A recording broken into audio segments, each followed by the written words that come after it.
पहिल्यांदा आमच्या घरी येतेस आणि तेही अगदी योग्य वेळी आलीये.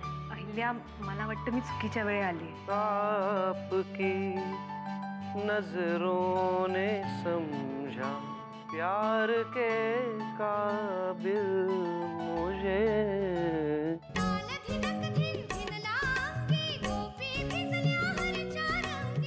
थोड्याच दिवसात तीर्थयात्रेला जाणार आहे.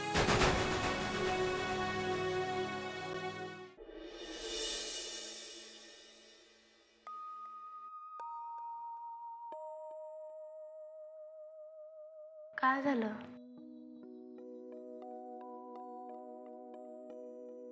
आत्याबाईंना तीर्थयात्रेला जायचंय तर त्यात एवढं काय बिघडलं? एरवी 24 तास त्यांचा देवदेव चालूच असतं ना. वाटलं असेल देवाची भक्ती करायला जावं म्हणून. जानकी, ह्या घराला आत्याबाईंची सगळ्यात जास्त गरज आहे. मला कळतच नाहीये की तिच्या डोक्यात हे अचानक तीर्थयात्रेचं खूळ आलं कुठून. खूळ काय म्हणता? मला तर वाटतं की देवाचं नाव घेणं ही आत्याबाईंच्या जगण्याची गरज आहे. जानकी, तिचं या घरात राहणं, तिचं असणं ही माझ्या जगण्याची गरज आहे. तिच्याशिवाय या घराची कल्पनाच करू शकत नाही मी. अहो, त्यांच्या आनंदावर का विरजण घालताय? आज कितीतरी दिवसांनी त्यांनी स्वतःसाठी काहीतरी मागितलंय. त्यांचा विरस नका करू. जानकी, माझा तिच्या तीर्थयात्रेला विरोध नाहीये. फक्त ती ज्या पद्धतीने ती करायची म्हणतेय त्याला विरोध आहे. मला सांगितलं असतं तर मी एखाद्या ट्रॅव्हल एजंटला गाठून सगळी व्यवस्था केली असती. छानपैकी विमानाने गेली असती, विमानाने पटकन परतही आली असती. तुम्हाला लहानाचं मोठं करता करता त्यांचं सगळं आयुष्य गेलंय. आता तरी त्यांना त्यांच्या मनाप्रमाणे जगू द्या. नाही जानकी, तू जे काही सांगतेस ते मला काही झेपत नाहीये. मला जरा विचार करायला हवा. आलो. अहो, कुठे चाललात? जेवण जरा जास्त झालंय, गच्चीवर जाऊन फेऱ्या मारून येतो.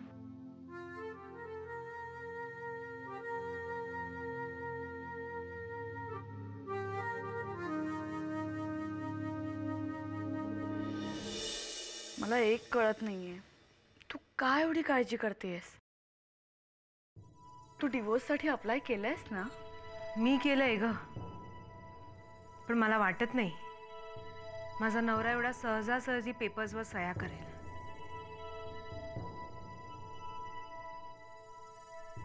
त्याने सह्या केल्याच पाहिजेत, आणि जर नाही केल्या ना तर माझ्याशी गाठ आहे, अहिल्या किल्लेदारशी. हे बघ, काही झालं ना तरी ही वेळ येऊ द्यायची नाहीये मला. खरं तर मला आश्चर्य काकांचं वाटतंय. त्यांनी तुला अशी वाऱ्यावर सोडलीच का? मला सांग, यात त्यांचा काय दोष? सारखे सांगत होते मला, नको लग्न करूस त्या माणसाशी, नंतर पस्तावशील. पण प्रेमात पडलेल्या प्रत्येक मुलीला आपला बाप हा शत्रूच वाटतो. माझंही तसंच झालं. आणि त्यांनी म्हटल्याप्रमाणे आज मी पस्तावते. राधा, हे बघ, तू अजिबात काळजी करू नकोस. कोणीही नसलं ना तरी मी सतत तुझ्या पाठीशी. मला माहिती आहे अहिल्या, आणि मी तुझे आभार कसे मानू मला कळत नाहीये. पण अहिल्या, खरंच you have a rocking family. मला खरंच तुझा हेवा वाटतो. एक मिनिट, आज जे चित्र पाहिलंस त्यावरून जर का तू हे म्हणत असशील ना, ते तर आमच्या आई ग, झोपायची वेळ झाली. काय हे जिजू, निघतच होते मी. उगाच जांभई देऊन मला गेट आउट म्हणायचं टाळलं तुम्ही. माझ्या जांबाईचा काही विचित्र अर्थ काढू नकोस, पण मला खरं खरं झोप आली आहे, बाकी काही नाही. Anyway, good night. Good night. Good night.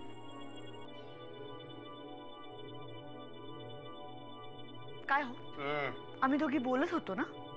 मग एवढं चिडायला काय आलंय? मी काय चिकटपट्टी धरली होती तोंडावर का काय केलं होतं? पण एक गोष्ट बरी झाली आईल्या, आता तुझी बडबड बडबड बडबड ऐकायला घरात तुला तुझा हक्काचा एक माणूस मिळालाय. म्हणजे आता मला माझ्या कानात बोळे घालून बसायला नको, हो की नाही? अडलंय माझं खेटर. मला काय करायचं तुमच्याशी बोलायचं? आय आय ग.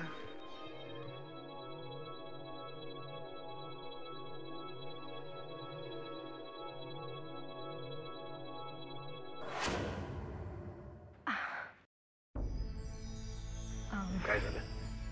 काय हवंय का? हो, ॲक्च्युली मला माझी रूम सापडत नाहीये. कधीपासून शोधते पण इथून सरळ गेल्यावरती डावीकडची दुसरी रूम. ओह थँक्यू. काय ना, मोठं घर आहे, नवीन आहे म्हणून जरा. Anyway, good night. Good night.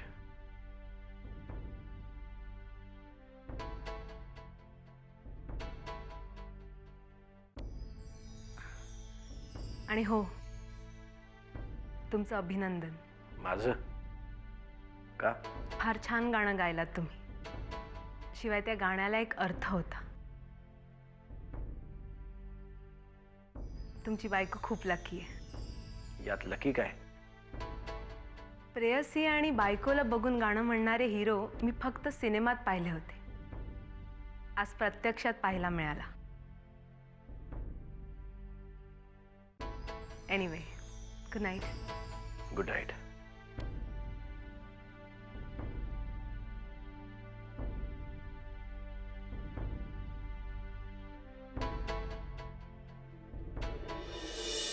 साहेब, मला काही कळत नाहीये, अचानक आपल्या लढ्याची धार अशी थंड कशी पडली?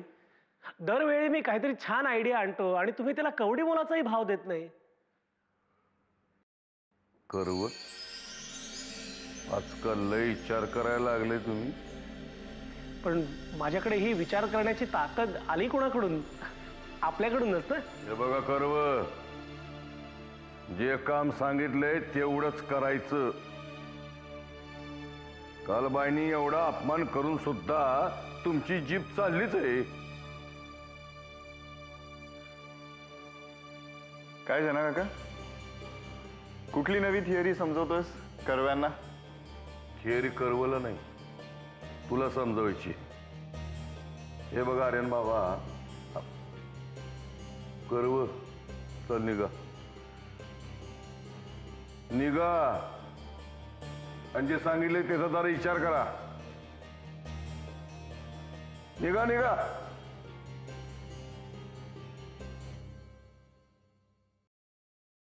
बोल, काय समजवतोस मला? हे बघ आर्यन बाबा, तुझ्या आईने मला तुझ्याकडे बोलायला सांगितलंय अमृताबद्दल. जना काका, याआधी आपण बऱ्याच वेळेला या विषयावर चर्चा केली. तुला कंटाळा नाही का रे येत? मला तर खूप कंटाळा आलाय.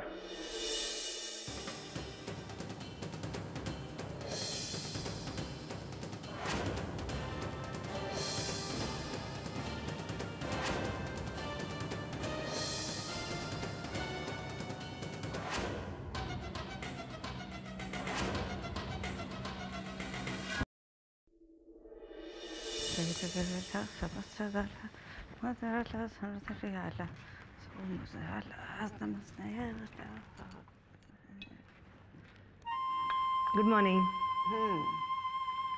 आता मला वाटतं तुमच्या सगळ्यांच्या नादाने मी सुद्धा गुड मॉर्निंग आणि गुड नाईट म्हणायला लागणार आहे. कशी आहेस तू? काल या समारंभाच्या नादात ना तुझ्याशी बोलायलाच झालं नाही ग. बरं, जेवण झाल्यावर बोलीन म्हटलं तर मीच इतकी थकून गेले होते की गेले झोपून. बर, मग आता काय करायचं ठरवलंयस तू? खरं सांगू का आत्याबाई, आपण आता काही ठरवायचंच नाही, असंच ठरवलं. कारण ज्या ज्या वेळेला उत्साहाने मी काही ठरवायला गेले त्या त्या वेळेला माझ्या पदरी अपयशच आलं. का ग, असं काय झालं एवढं? आता हेच बघा ना, चांगलं जर्नलिझममध्ये करिअर करत होते, तर ते सोडून लग्न करायचं ठरवलं. आणि आज वाट्याला हा दिवस आला. तुझा नवरा सुद्धा काहीतरी बिझनेसमध्येच होता ना? हो आत्याबाई, मी ज्या न्यूजपेपरसाठी काम करत होते तिथे जो माझा बॉस होता त्याचा सख्खा लहान भाऊ. इनफॅक्ट तिथेच आमची ओळख झाली. आणि मग जे नेहमी होतं, आधी ओळख, मग ओळखीचं रूपांतर प्रेमात, आणि मग लग्न. तू घरच्यांच्या मर्जीविरुद्ध लग्न केलंस असं ऐकलं होतं मी, पण पुन्हा ना हा विषयच कधी निघाला नाही. माझं घर, माझी माणसं सोडून मी त्याच्याबरोबर पळून जाऊन लग्न केलं.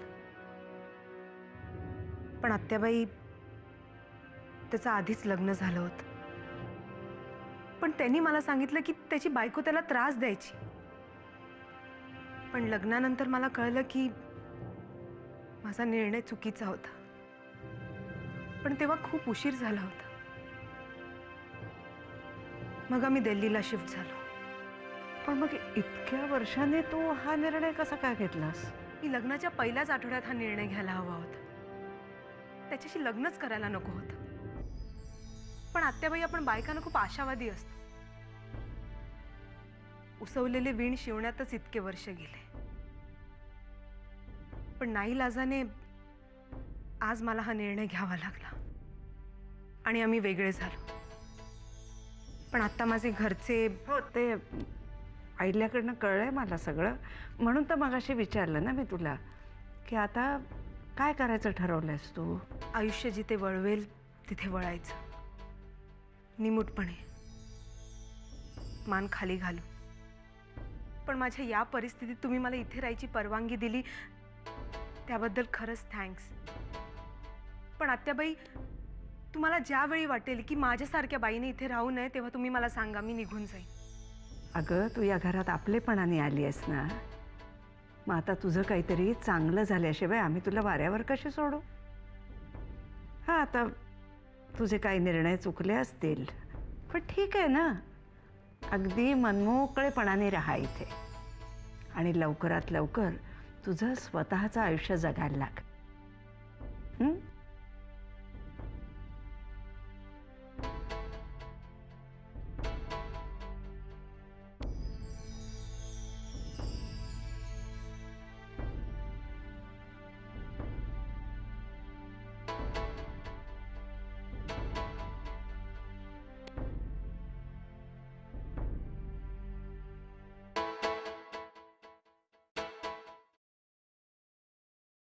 या वाकणीस, या. काल एकदम धमाल उडवलीत तुम्ही. हं? साहेब, आता तुमचा आदेश होता म्हटल्यानंतर ते करणं भागच होतं मला. बरं झालं वाकणीस. हे बघा, या फाईल्स आहेत दूध महासंघ आणि आपल्या इथल्या पतपेढ्यांच्या. मी बघितल्यात, पण जरा एकदा तुम्ही सुद्धा नजर टाका त्यावर. आणि काय चाललंय रमावतीला? हां, कार्यकर्ते काय करतायत, कामं करतायत का नाही बघा जरा. पुढल्या आठवड्यात रिपोर्ट द्या मला. हो साहेब, आठवडाभरात रिपोर्ट देतो. साहेब, आणखी एका विषयावर बोलायचं होतं तुमच्याशी. मला माहिती आहे तुम्हाला कुठल्या विषयावर बोलायचंय, पण मला त्या विषयावर बोलण्यात इंटरेस्ट वाटत नाही. साहेब, आज परशुशेठना कोर्टामध्ये हजर करणार आहेत. तुम्ही म्हणत असाल तर मी. काही गरज नाहीये. त्यापेक्षा आत्ता जे काम सांगितलं ते जास्त महत्वाचं आहे. साहेब, असं म्हणून चालणार नाही. अहो, झाडून सगळा मीडिया तिथे हजर असेल. वाकणीस, बाहेर मला भेटायला कोणी आलंय का? रमावतीहून काही लोक येणार होते. हो, प्राथमिक शाळांच्या शिक्षकांचं शिष्टमंडळ आलंय. काय म्हणणं आहे त्यांचं? काही नाही, अभिनंदन करायला आलेत ते. का? तुम्ही राबवलेल्या शैक्षणिक पॅटर्नमुळे बराच चांगला बदल झाला असं त्यांचं म्हणणं आहे. चला भेटूया त्यांना. हां. नाही तर असं करा वाकणीस, तुम्ही जा कोर्टात. दिवसभरात काय होतंय ते सांगा मला. काही अडचण आलीच तर ॲडव्होकेट कानेटकर असतीलच तुमच्यासोबत. हो, सांगा मला. ठीक आहे साहेब. वा पुढे.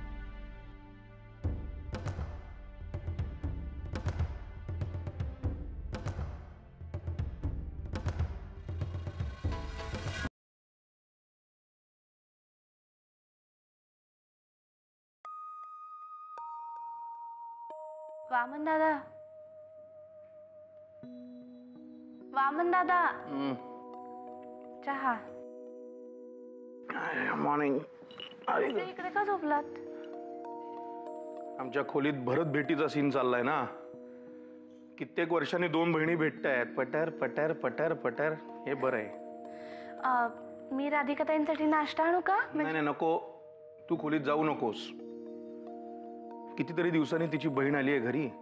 तिच्या समोर तुझा काहीतरी मुद्दाम अपमान करेल, काहीतरी बोलेल. नको ते. अहो पण ते लागली असेल तर भूक येईल ना इथे. जेवेल, खाईल. नाही तर आहे ना तिची बहीण. बघेल तिचं काय ते.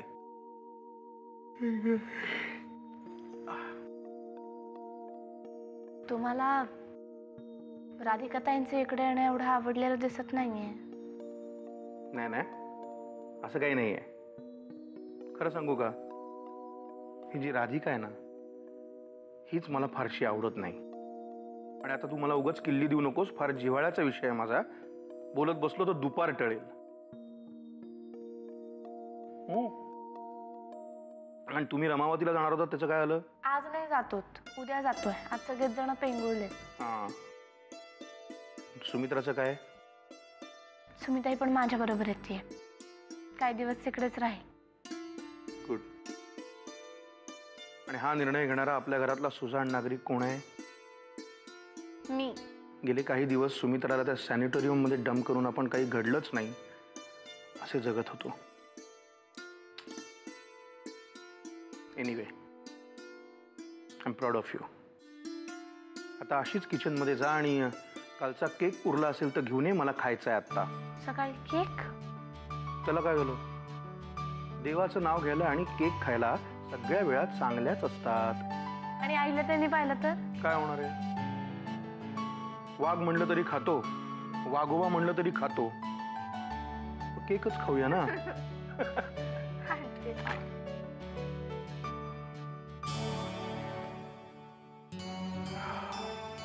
हो थोरात, कळतंय कळतंय काय करायचं ते आम्हाला.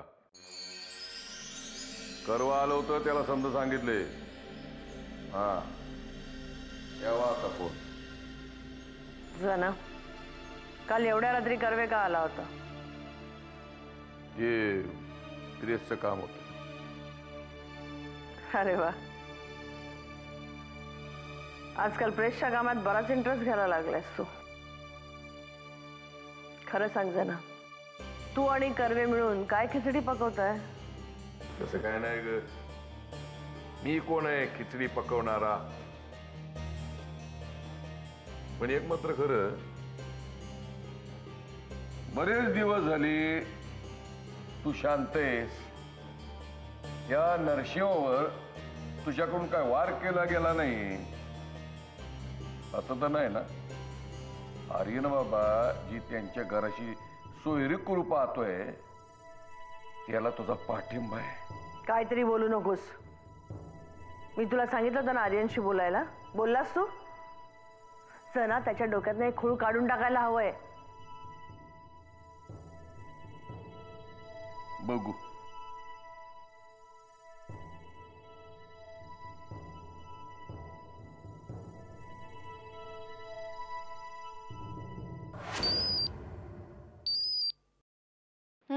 बोला. नमस्कार, तुमचा सेवक कर्वे बोलतोय. माझा सेवक? तुमच्या मॅडमची नोकरी सोडलीत की काय? छेव, तेवढं कुठलं आमचं नशीब. परवडत असताना तर कधीच सोडून दिली असती. कर्वे, तुम्ही असंतुष्ट आहात हे माहित नव्हतं मला. या जगात कोण संतुष्ट आहे अहिल्यादेवी? आम्ही असंतुष्ट नाही, अपमानित होत. आता तुम्हालाच तळवे चाटायची सवय. मग त्यात एखादी लाथ बसली तर त्यात रडायचं काय? ते लाथा खायची सवयच आहे मला. पण हातात बॉम्ब गोळा असूनही कोणीतरी तो वापरू नका म्हणून सांगताना तेव्हा मात्र मनापासून दुःख होतं. कर्वे, तुमचे बरेचसे बॉम्ब हे फुचके निघतात. मागे ते फोटो दिले होते ते पण. ते सोडव. पण आता जे मी काही सांगतोय ना ते नीट कान देऊन ऐका.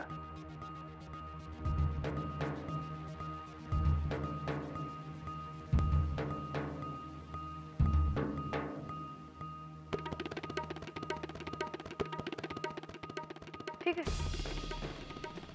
मी बघते काय करायचं ते.